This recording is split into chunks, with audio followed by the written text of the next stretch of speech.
Welcome to our podcast, Psychiatric Services, From Pages to Practice.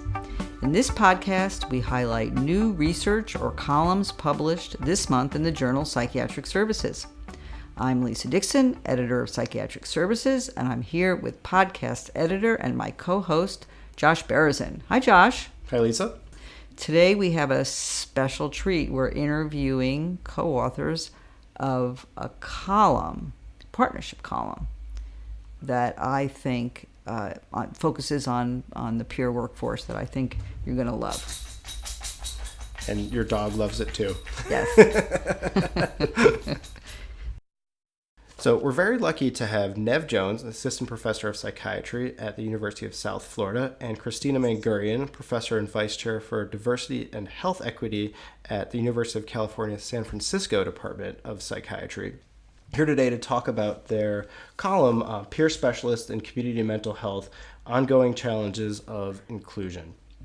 And so Lisa and I were reviewing the articles for this month, and I think this really popped up for us to talk with you both about, because it's such an interesting topic and it really touches on a lot of complex issues in psychiatry and in the peer mental health workforce. This is also an area that we realized that Lisa had a blast from the past from a 1994 paper that she wrote that was very similar.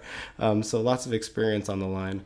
Yeah, and one other thing to mention is that this is an example of one of our columns, which I love the columns in psychiatric services. This is a column type called Research Community and Services Partnerships. And I think partnerships are so integral and so essential for our work in community mental health. So I think it's a great opportunity to showcase the kind of writing and the kind of examination that we can do in the columns of psychiatric services. So to that end, maybe you, Christina and Nev, you can let us know how your partnership developed around writing this particular paper. So Christina, we can start with you.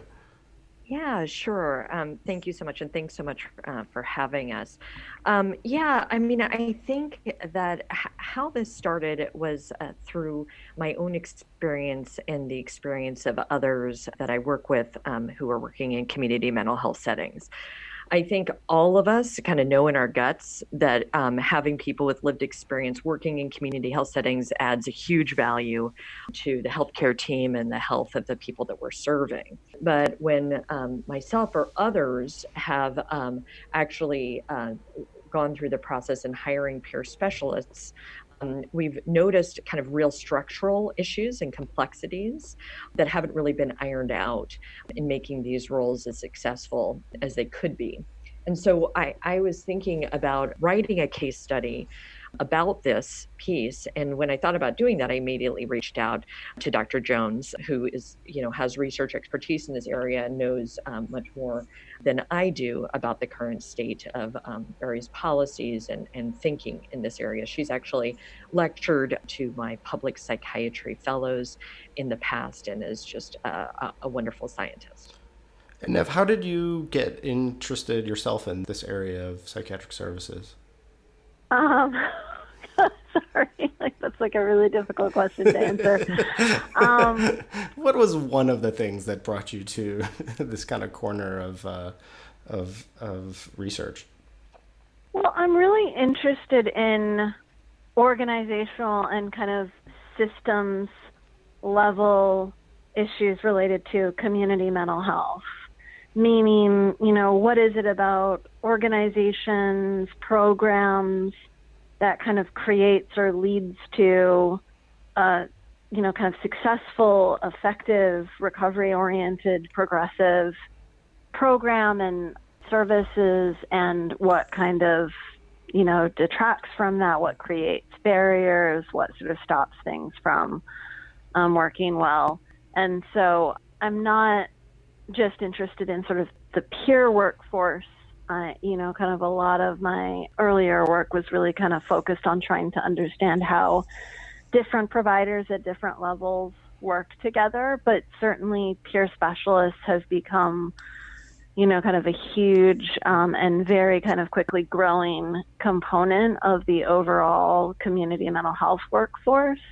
And also, I think it's really important that with respect to the peer workforce, this is somewhere where we see kind of a formalized insertion of lived experience and perspectives driven by lived experience within the mental health system, obviously historically largely excluded, or at least excluded in this kind of formalized way. There wasn't a kind of carved out role for folks with lived experience. And that is both a good thing and a challenging thing, as we kind of tried to unpack in this column.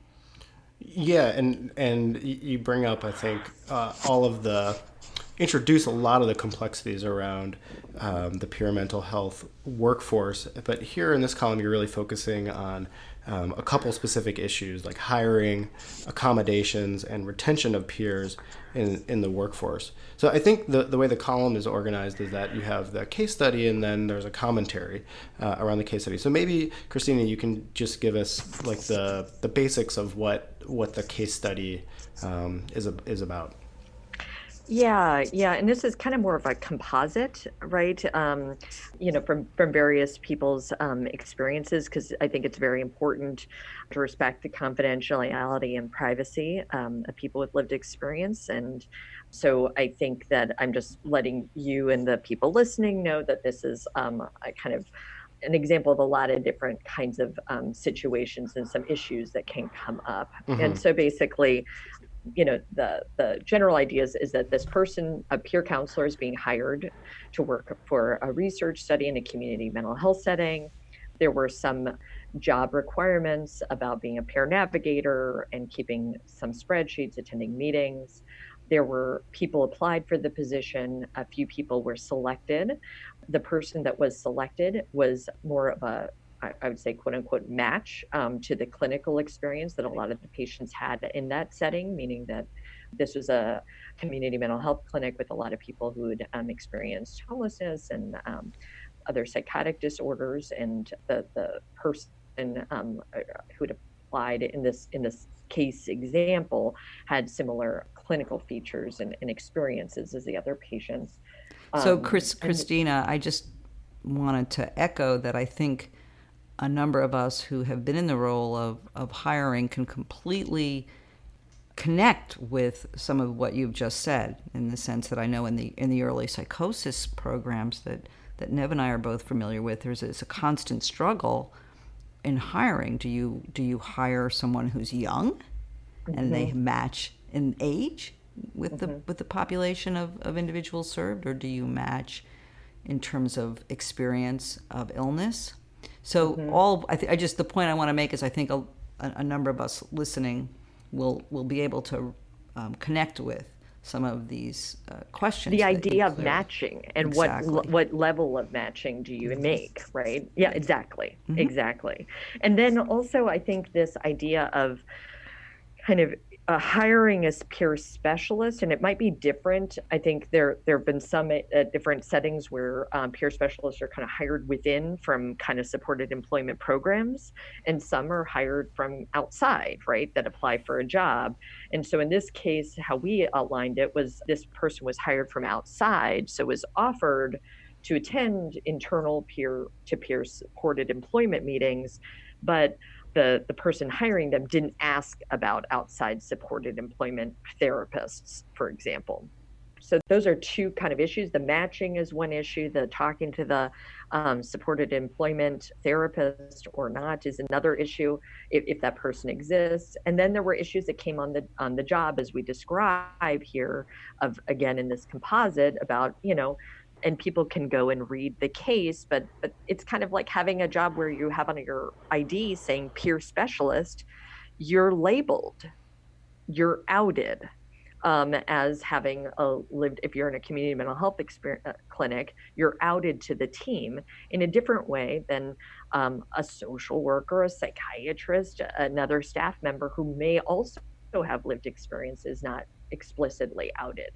And then there were issues that we described around different behaviors that various individuals might display, and issues with, I think, that come up are tensions with human resources and termination.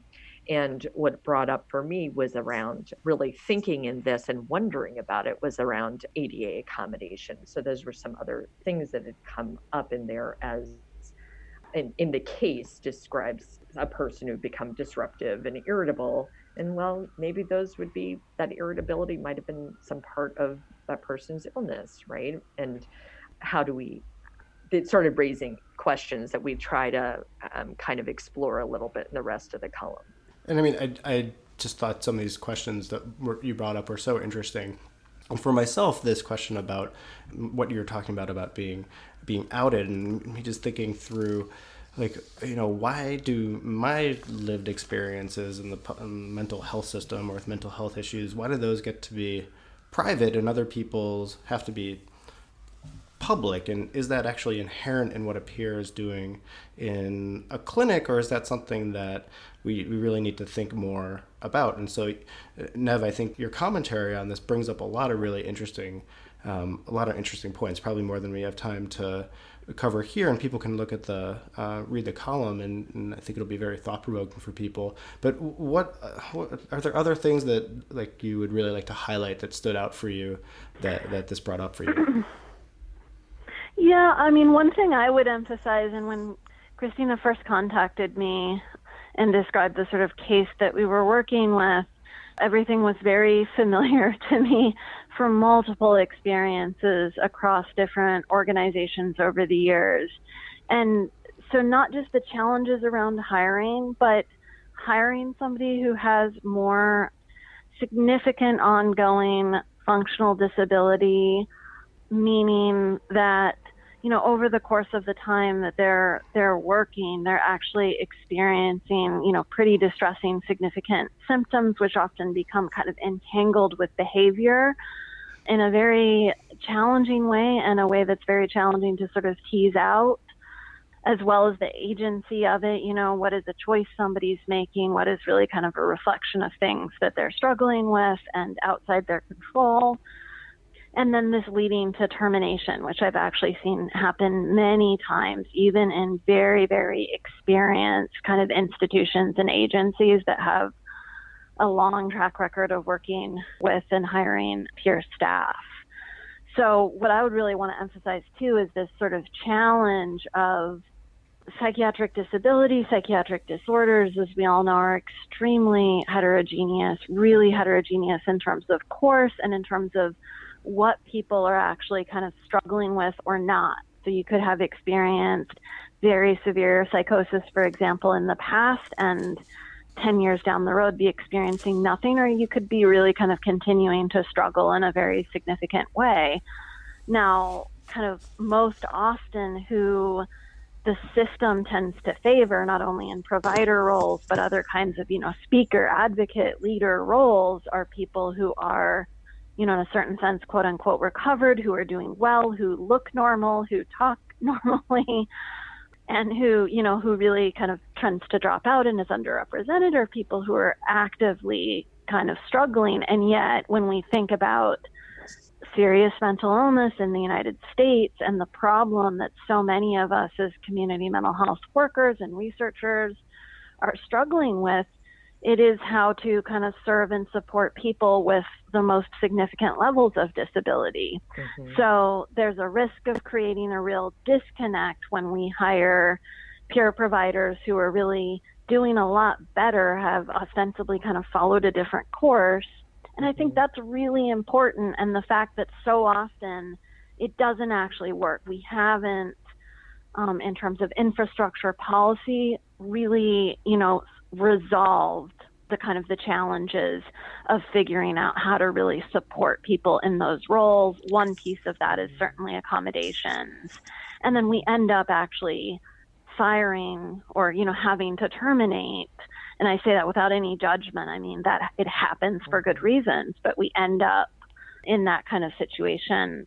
I mean, I guess I'm wondering, something that I started thinking about, and actually, Nev and I talked about the accommodation piece, because I guess I'm wondering how to help like some of the people listening to this, and what might they want to do. And one idea that came up the other day as I was talking to the folks who run our peer our supported employment program here, and one of them actually had used to work with people with developmental delays, was talking about how when they talk to their clients, if they're that are going and working out in the community, they actually, once they get the job, talk to the job explicitly around what accommodations they might need to be successful, right? Like after they get hired.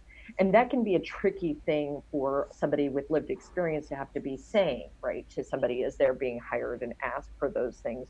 But I would think that within mental health, we could lead the way in this and kind of be kind of getting ahead of it, and maybe even operationalizing some of this, that as part of the hiring, it would be like, okay, explicitly what accommodations might we need to make you as successful as possible. Nev, I'm wondering what your thoughts are on it, because we even this literally came up yesterday, and I didn't. I was curious about it because I realized like this might help. I think it's really important to kind of wrestle with what more we could be doing under the auspices of the ADA. I think one of the challenges in that the case study, as we ended up writing it up, sort of foregrounds so well is, very often with psychosis, with somebody experiencing psychotic symptoms or manic symptoms, their behavioral manifestations can be very, very challenging, very problematic. And that's really where we kind of run into the limits of the ADA, and we run into kind of very unclear territory in terms of if somebody is lashing out, if somebody is seemingly aggressive, antagonistic, they might even do something violent in a workplace setting. They might make accusations against a coworker. These are all, real scenarios I've seen or heard over the years. How do we handle that? And the ADA, in terms of the law itself, is not necessarily that helpful. Once sort of behavior really, disaligns with or breaks the rules and policies of the employer, there is no inherent protection there, even if the underlying cause is a psychiatric disorder or disability. So I think that's something we have to keep working with, and I do think that some diagnoses or kinds of experiences are much more challenging than others, and certainly I've seen this come up most often with kind of psychosis, which can, just manifest in really challenging ways. This conversation reminds me of a webinar that Pat Deegan did for On Track New York on the challenge of dealing with microaggressions, particularly in the peer workforce, dealing with that at work. And I think to me, it seems so challenging to have to, you're doing your job, you're dealing with all these, invasions of privacy. Sorry, my dog just walked in. Okay. No, you can keep going. Okay. That was an invasion of privacy. And on top of all of just the job challenges that we've already discussed, to have to deal with this other layer of disrespect, it makes me really just, I guess, honor the challenge that our peer workforce has in joining as part of the workforce. So just with respect to microaggressions, I think one other thing that I would add is that what I see, happening a lot is that somebody's experiences in the workplace are themselves very triggering in a way that stresses them out, and that kind of, in synergistic combination with symptoms that can emerge under stress, that can actually have this sort of like kindling effect that leads to what is perceived as aggressive behavior or disruptive behavior. And so this is a real challenge. It's sort of not just the psychosis or the mania or whatever the underlying kind of psychiatric challenges are, but also the fact that somebody is in a stressful environment, and a stressful environment that's directly related to mental health and mental health services. And to give a specific example, somebody who is already struggling on and off with paranoia or feeling like they're under surveillance, once, as in the case study in this column, they are sort of having to meet with HR, and maybe they have a performance plan now in place because they've done something wrong, that can easily really stoke those feelings of paranoia. So it's not just one or the other, it's the combination, which can be so challenging, and which is really challenging for administrators and supervisors to figure out how to support, because on the one hand, you do need to follow protocol. HR gets involved. There can often be a legal perspective. And on the other hand, it is kind of a unique situation where somebody is not just a disruptive employee. There's a whole story. There's a lot of context. How much does you're thinking about peers' experience feed back into more general supported employment for people with mental health issues? Are we learning things through the peer experience that are also going to be applied more broadly to people who aren't going into the workforce to work in mental health settings, or are they kind of separate issues? Well, I mean, I think that there are challenges that are unique to peers working in the mental health system, because there are all these sort of inbuilt triggers, right? Like things that remind people of their own experiences that were traumatizing, or maybe, prior power dynamics with providers, which are now kind of playing out even though they're an employee, but they're sort of experiencing their supervisor relationship maybe in a similar way to a prior provider relationship. So I think that can complicate work within mental health systems, but in another way, the challenge of effectively accommodating significant psychiatric disabilities, I think, cuts across type of employment setting. And if anything, I think the peer workforce within mental health services, we're the champions of supported employment. And so there's sort of really this extra kind of ethical, moral onus on the system to really try to figure this out. Because if we expect people who are not specialists in mental health to figure out how to accommodate folks with psychiatric disabilities, we should, in theory anyway, have a much easier time getting it right.